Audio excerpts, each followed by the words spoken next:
नमस्कार दोस्तों, फिर से आपका स्वागत है आपके अपने चैनल जीनियस क्लासेस में।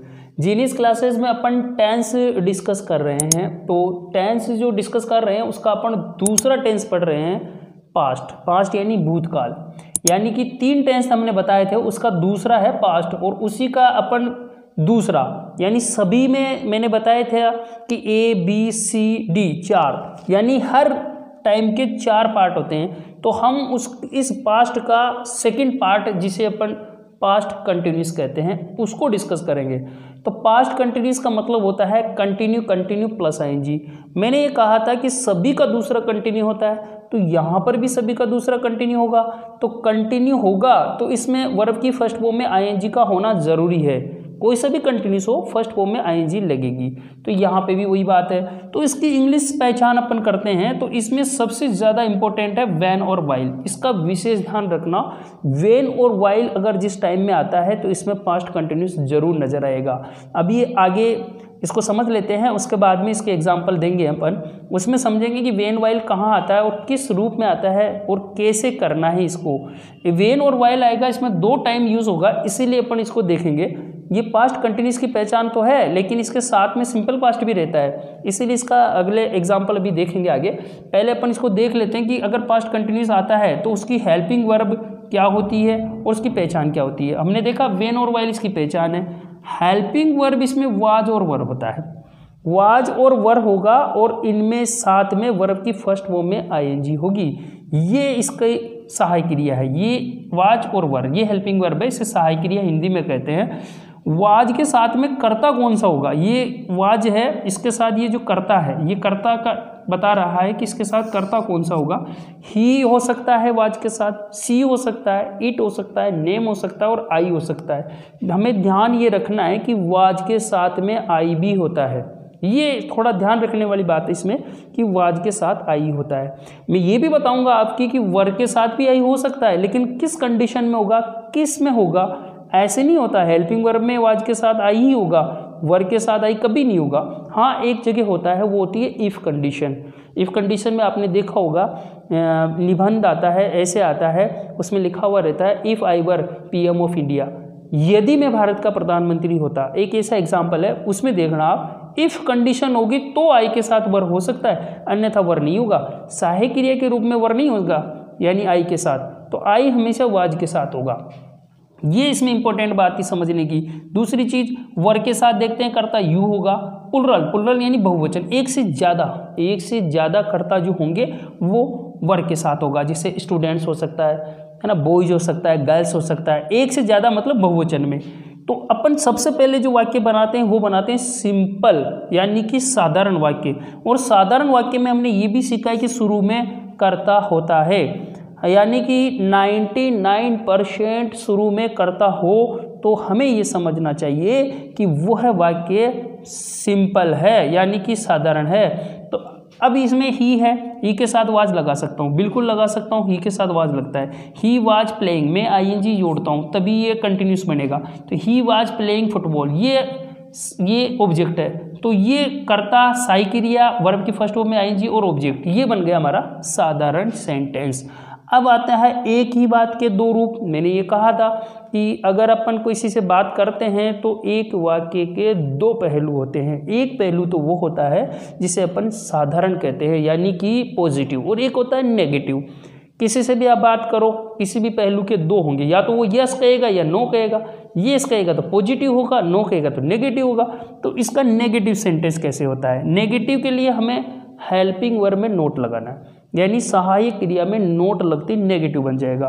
तो ये नेगेटिव के लिए he was not playing football, इसी का मैंने नोट लगा दिया, वाज में नोट लगाया तो नेगेटिव बन गया। ये हो गया हमारा नेगेटिव सेंटेंस। अब हम देखते हैं कि प्रश्नवाचक। देखो, प्रश्नवाचक में हमारे पास ये चीज़ जरूरी है, अंत में ये साइन ऑफ इंट्रोगेशन मार्क हमें दिखना चाहिए, वो हमें दिखता है। तो सबसे पहले वाज या वर, दोनों में से एक, वो जैसा करता होगा वैसी हमारी हेल्पिंग वर्ब होगी। ये विशेष ध्यान रखना है। यहाँ पर आई होगा तो वाज मिलेगा, ही होगा तो वाज मिलेगा, यहाँ यू आएगा तो वर मिलेगा, यहाँ पे स्टूडेंट्स आएगा तो वर मिलेगा। कहने का मतलब ये है, जब हेल्पिंग वर्ब को बाहर निकालते हैं तो उनका एक अर्थ निकलता है और उस अर्थ को कहते हैं क्या। हमने बताया था कि क्वेश्चन बनाने के दो रूप होते हैं, एक तो WH वर्ड होता है, इस WH वर्ड के बहुत सारे हैं, व्हाट है, व्हेन है, हाउ है, हाउ मच है, हाउ मेनी है, ऐसे कई सारे हैं, हमने इसके पीछे वाली क्लास में बताया है। एक क्वेश्चन बनाने का होता है helping verb HV, helping verb में भी बताया मैंने, डू होता है, डज होता है, इज होता है, आर होता है, एम होता है, वाज होता है, वर होता है, तो ये वाज वर आ गया। अगर वाक्य के शुरू में वाज वर होगा तो पर्सन बनेगा, और यहाँ पीछे हमें साइन ऑफ इंटरोगेशन मार्क मिलेगा। ये हमारा प्रश्नवाचक वाक्य बना है। इसको अपन इसका एक एग्जाम्पल देते हैं। क्वेश्चनवाचक वाक्य का अपन एग्जाम्पल दे रहे हैं, तो वो है जैसे मैंने कहा कि शुरू में साई क्रिया आएगी, तो शुरू में जैसे वर आ गया, फिर यू आ गया, वर के साथ यू लगता है तो यू करता आ गया, तो वर यू, यहाँ पे फर्स्ट फॉर्म में आईएनजी लगनी है तो रीडिंग आ गया, ए बुक, ये पीछे क्वेश्चनवाचक चिन्ह आ गया, तो ये बन गया were you reading a book, ये आपका क्वेश्चन बन गया। ये पास्ट कंटिन्यूस का क्वेश्चन है। यहाँ पे अगर वाज होता तो यहाँ पे आई या ही या सी यूज़ करते अपन, क्योंकि वर के साथ में यू लगता है इसीलिए मैंने यहाँ यू यूज़ किया है। अब आता है मेन, वेन और वाइल।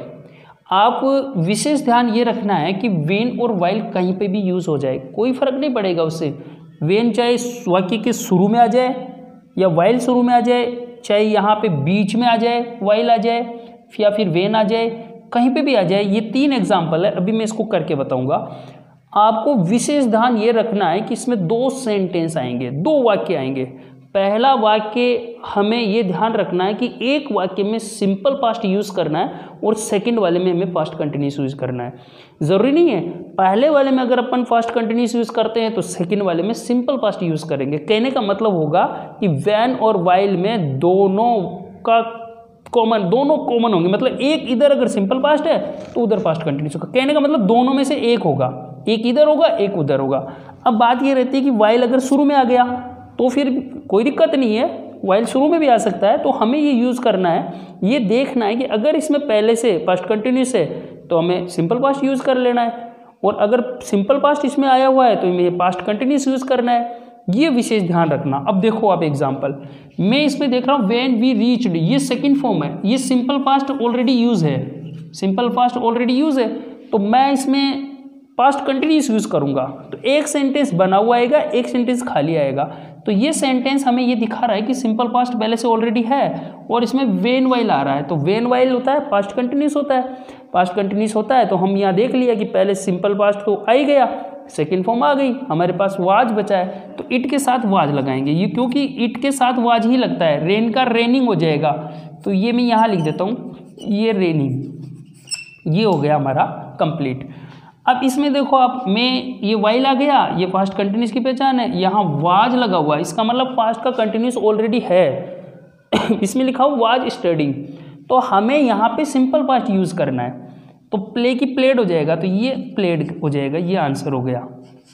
ये लो, इसमें देखो वाइल शुरू में आ गया, शुरू में आ गया, कोई दिक्कत नहीं है, हम चेक करेंगे इसमें कि कौन सा वाक्य आया हुआ है। तो मैं पहले इसमें चेक करता हूँ, या कोमा के बाद में द सर्वेंट बिगन, बिगन यानी सेकंड फॉर्म है ये, तो यहाँ पे ऑलरेडी सिंपल पास्ट यूज़ है, तो सिंपल पास्ट पहले से यूज़ है, हमें पास्ट कंटिन्यूस यूज़ करना है, क्योंकि वेन और वाइल पास्ट कंटिन्यूस को दिखाते हैं। तो यहाँ पे सी के साथ वाज लगेगा, टेल का टेलिंग हो जाएगा, तो यहाँ पे वाज टेलिंग करेंगे।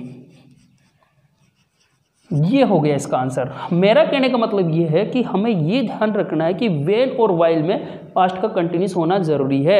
अगर पास्ट कंटिन्यूस का पहले यूज़ हो रखा है तो सिंपल पास्ट यूज़ करना है, और सिंपल पास्ट यूज़ किया हुआ है तो हमें पास्ट कंटिन्यूस यूज़ करना है, ये इसमें यूज़ करना है। कहने का मतलब वेन वाइल में पास्ट का कंटिन्यूस चाहे इधर हो चाहे उधर हो, होना ज़रूरी है, तभी तो वेन और वाइल इस पास्ट कंटिन्यूस की पहचान है।